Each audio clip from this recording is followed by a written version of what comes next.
Hi friends, welcome to the Sami Cone Show. More than ever, our community needs to come together, even though we're still practicing social distancing.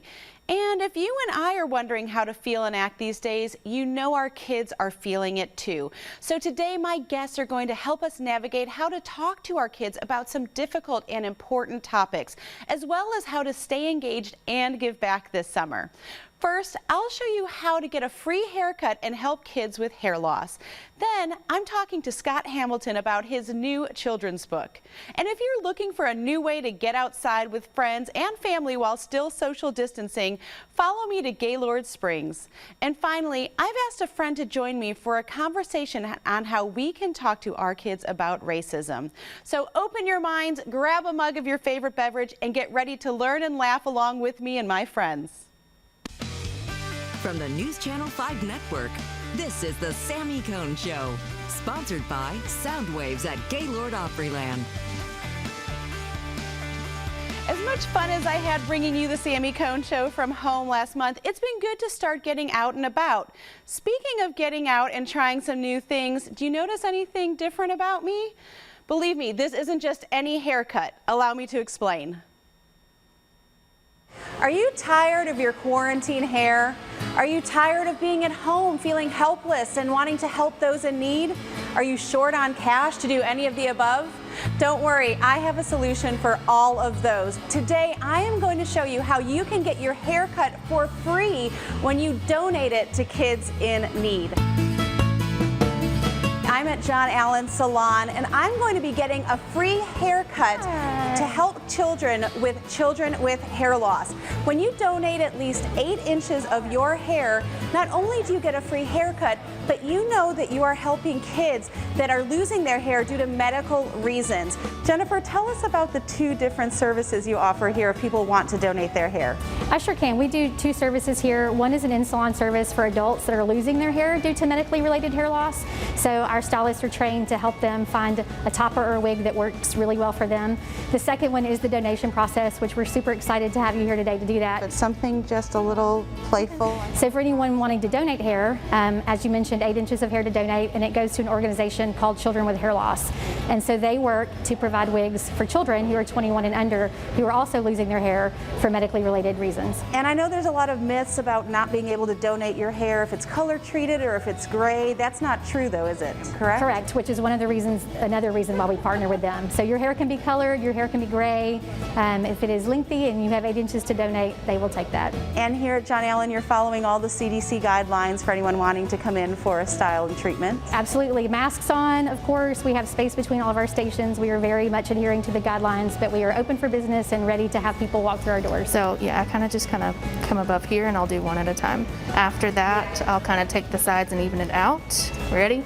Okay, here we go. Oh goodness. I hear it. I hear it. It's not as bad as you think. Okay. Ooh, okay. That's not bad. That's not bad. That's not bad. That's not bad. Okay, here is my hair, all ready to go to the kids. Ah, not as bad as I thought. So if people want to donate their hair, all they have to do is call the salon and tell them they want to donate their hair, and you'll match them up with a stylist. Is that correct? We do. We have a little conversation, a little consultation, decide which stylist would be best, and we book the appointment, and then the haircut's complimentary. Great, wonderful. And we recommend tipping on the full amount, of course. Even though it's a free haircut, we still want to support our service industry professionals. Absolutely. So you can let the guests know how much the full service would have been so Yes. they can tip appropriately. Yes, and thank you for that. We appreciate that as well. So that's a fantastic gift to the stylist who's doing the work. Thank you, Mary here. All right, big reveal. Oh, so pretty. And there's a form that we fill out when we want to donate.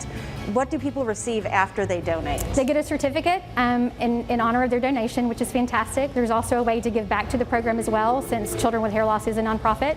And you just fill out the form and we send in the hair for you, and then they'll send you the certificate. Great, thank you, Jennifer. Thank you, we're excited to have you. Well, here we are, I'm all done. I love it, it feels great.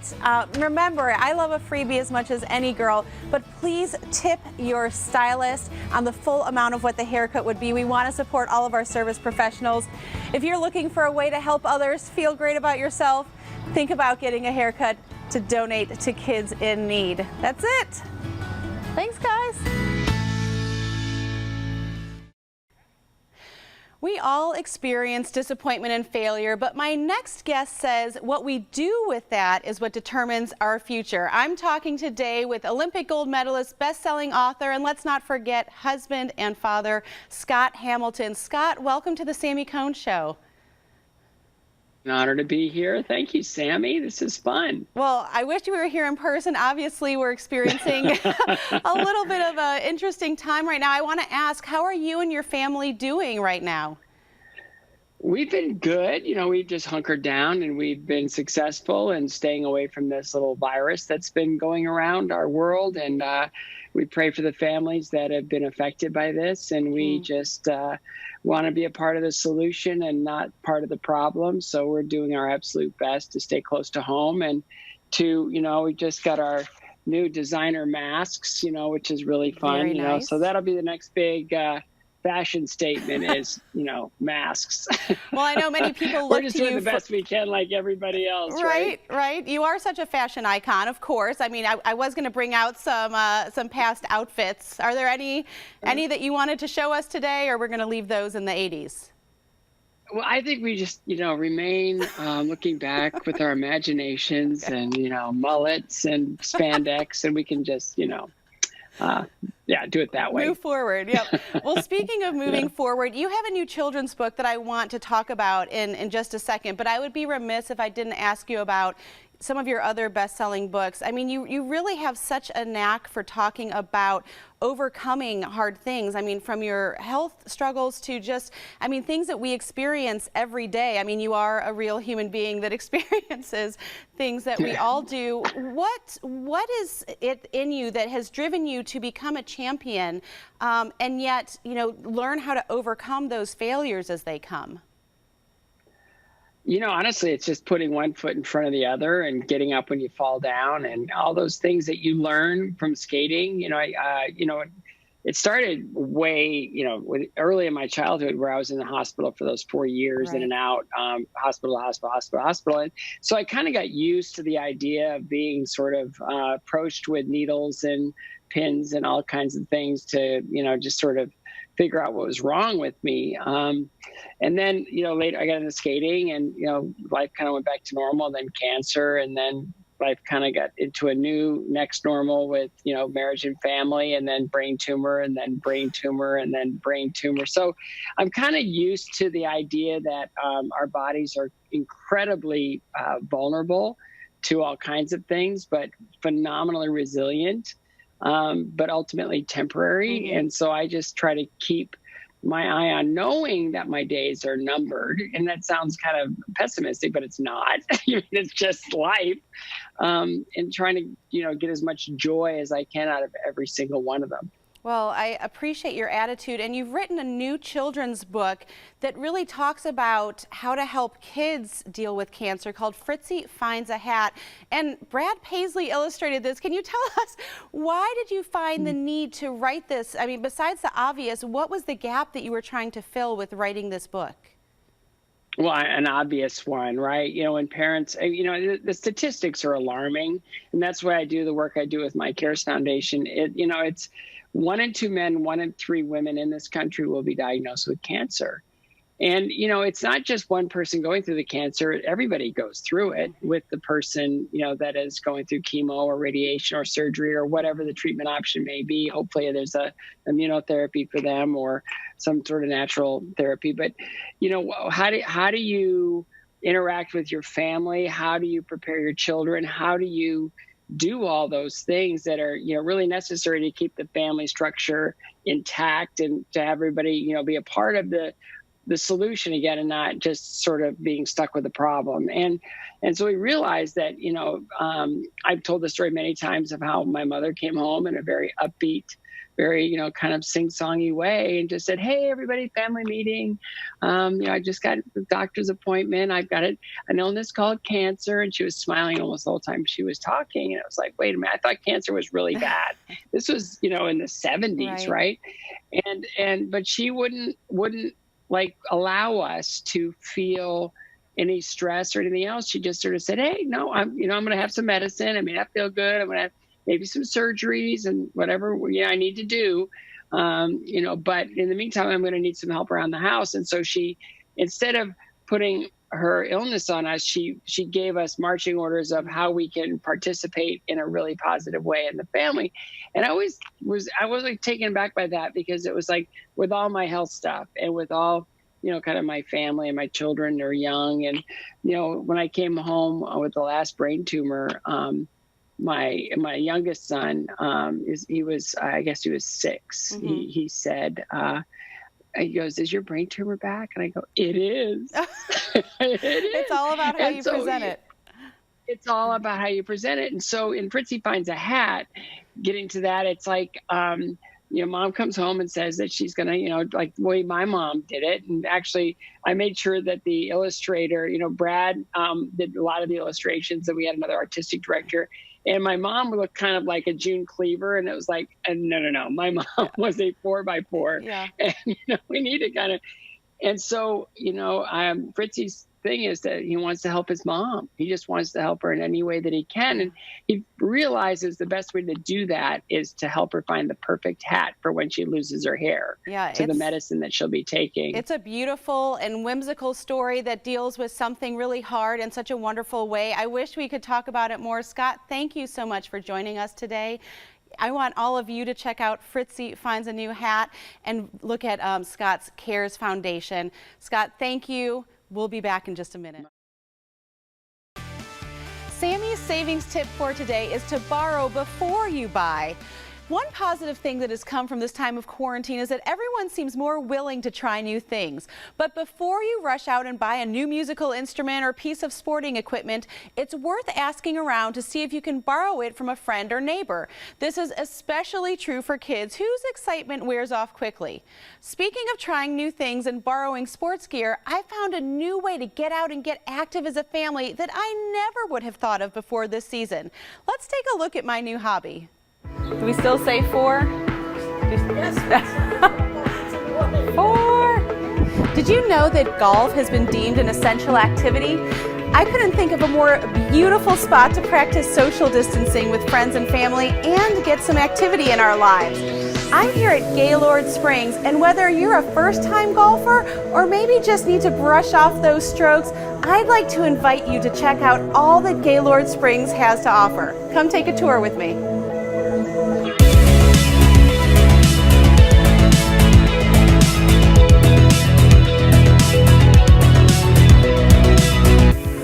Joined by head pro Nancy Corsolino of the Nancy Corsolino School of Golf here at Gaylord Springs. Nancy, welcome. Thank you very much for having me. I'm happy to be here for you. Well, we are thrilled to be looking over this beautiful course. Tell me, how can someone who has never been here, maybe never even played golf, enjoy Gaylord Springs? First of all, they can just come out, drive through the beautiful entrance, and come join us just to check it out. They can go into the pro shop, they can ask what they can do as a new golfer. It's that simple. That's a great tip. I mean, obviously they can go to GaylordSprings.com, but nothing matches seeing this in person. I mean, like you mentioned, the drive-in alone is majestic. It can be intimidating though, especially if someone hasn't played before. Can you talk me through some of the options if I'm a new golfer? Well, a new golfer can do a couple of things. They can come out and they can go to the driving range and just try hitting a golf ball. We can rent them clubs and they can come out here and just rent a bucket of balls and just try their hand at it. They can actually go to the putting green and they can putt around and try to get that golf ball into that 4.5-inch cup. And we even have a bunker. All the new golfers call it a sand trap because it traps that golf ball. We're gonna hit a shot. Look at it. And then when they feel I'm ready, they can get out on a golf course. And it is a public course. Yes, we're called a resort, public facility, but it's really just a beautiful, almost private setting where people can come out and enjoy, but it is public. Now I know there's people that love Gaylord Springs, have been coming here for years, will vacation here because of it. What can they expect to see that's different now? There's a huge renovation that's happened. We have had a major renovation. The bunkers or the sand traps, they have been redone, reshaped, repositioned. We've made it easier, so the bunkers have been now with triangular white sand. By the way, Augusta National has that same sand. Interesting, just like playing at the Masters. So we have 2 par 3s that have stacked sod bunkers. So you can just see stack upon stack upon stack of these bunkers. Hole number 16, you look out from the tee and you see a bunker and then another bunker and another, and it's just like seeing church pews in a row. And there's none of the church pews or the stack sod that in the state of Tennessee, there's no golf course that has that. So we have one of the first, and they're just absolutely beautiful. A $1.3 million renovation, a course really unparalleled in the state of Tennessee. So this is the Golf Institute. This is where you learn. So come on in. This is where we're going to get you learning. That's what I need. All good things happen behind this vault door, so come on in. This is really state of the art. So we have 2 bays that open up to where you can hit out to the range. Each one of the flags is a certain distance that people can line up to and hit. We can use a launch monitor which actually shows how far you hit a golf ball. We also have cameras that we can show you how you do, and you can learn, you can get club fit, you can do everything right here, all in one here at Gaylord Springs. It's really fun. Could you show me a little bit of what you would do with a beginner? Great, let's start. What are you, 5'6"? I am. Okay. Well done, Nancy. She is a pro.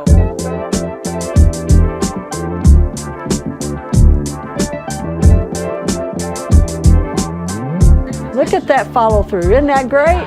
Well, you know, you've really taken a lot of the intimidation factor out of it, and to know that not only could you come out and have fun without having to do any of this, but that this is at anyone's disposal here at Gaylord Springs is really quite amazing, that this is literally in our backyard here in Nashville, or for anyone visiting the resort. Right downtown Nashville. And the hotel guests can come over here and they can come and use this driving range. They even have a van that will bring them over. They don't have to repark their car. They can just come right over. We pick them up, bring them out here. If they don't have clubs, they can rent the clubs. I think they even get a basket of balls to hit with and to do. There's some benefits for guests that are staying at Gaylord Opryland Resort. After 3 o'clock with an adult paying, the kids play for free. So we're going to make this. Remember, this is about a 4-foot putt, so, you know, let's just get it smack dab right in the middle of the cup. Yes! Yes! I'm a pro. Nancy, thanks so much. I'm getting hungry. How about you? Thirsty and hungry. Let's Okay, should we get a sandwich and a drink at the grill? They're open up there, so we can go up there and sit in the air conditioning. I love and it. do That sounds great to me. We're going to go grab a bite to eat.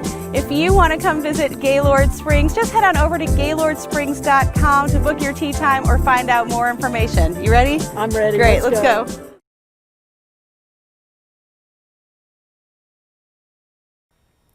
There is an important conversation that needs to be had today, and so I've asked my friend Danielle Little to join me. Hi, Danielle. How are you?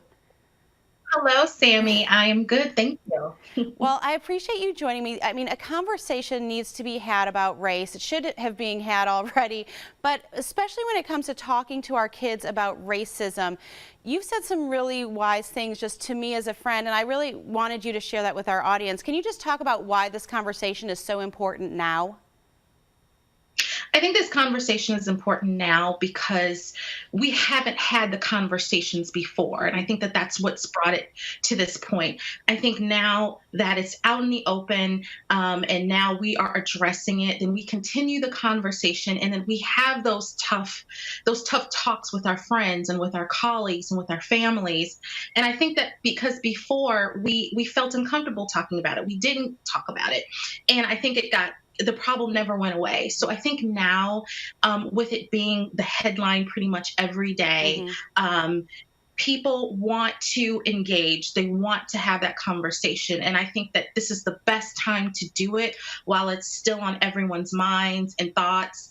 And we just need to just coax one another through those conversations. And I was going to say it's going to be uncomfortable at some point, right? Just any conversation can be uncomfortable, but how would you recommend someone just starting that with a friend or even with someone that they don't know? What's our starting point? Sure. Well, I think the first thing is if you're reaching out to a person of color, to a Black person, and you want to have a conversation with them, you should always start with a question. How are you feeling? Is there anything that I can do for you? And that's important with our kids as well, right? That's the same question we should be asking our kids. Absolutely. I think that the conversation should be more listening and letting the other person talk. Like when I have that conversation with my daughter who's 16, I ask her a lot of questions and I just listen. And I think that that is the best way to make sure that we're taking everything into consideration and make sure that we're doing what we can to help other people. That's great. Danielle, this is such an important topic. I know that people can find you at thecubiclechick.com. We're going to carry on this conversation this week because there's so much more that needs to be said. So people can head over to thesammyconeshow.com to listen to us talk about this more. Friend, I thank you for just bringing this to light. I really appreciate you joining me today. Sure. Thank you for having me, Sammy. Before I go, I need you to know you can do hard things. If this season of slowing down and staying in has taught me anything, it's that we can do hard things, things we never before imagined were possible. Think about it. Chances are you've tried something new in the past month. Teaching, cooking, playing, creating, streaming, working, filming, gaming, and so much more. Sure, not everything turns out the way we planned it, but if I've learned anything from my guest today, it's to let failure serve as an inspiration and not just plant ourselves in what's comfortable. To the contrary, we need to engage and explore to activate something new within us. We need to have more conversations, listen to different perspectives, and purposefully put ourselves in situations we wouldn't normally encounter. And as my friend Danielle reminded me, it's okay to acknowledge someone else's pain even when you haven't experienced that pain yourself. So regardless of whether you're contemplating a new job, hobby, or even relationship, I want to encourage you to get out of your own way. Don't stop before you start. The only one standing in your way is you. Romans 12:2 reminds us, do not conform to the pattern of this world, but be transformed by the renewing of your mind. I pray today you remember who you are and whose you are, that you have a heavenly Father who made you in his image and a friend in me who believes you can accomplish anything he has birthed in your heart to do. I'm so grateful for every single person who helped me speak truth and love today. But most of all, I want to thank you for showing up, listening, and committing to make a difference. Have a great day. Make sure you make it great. And do not wait to tell someone you love how you feel about them. Bye, friends.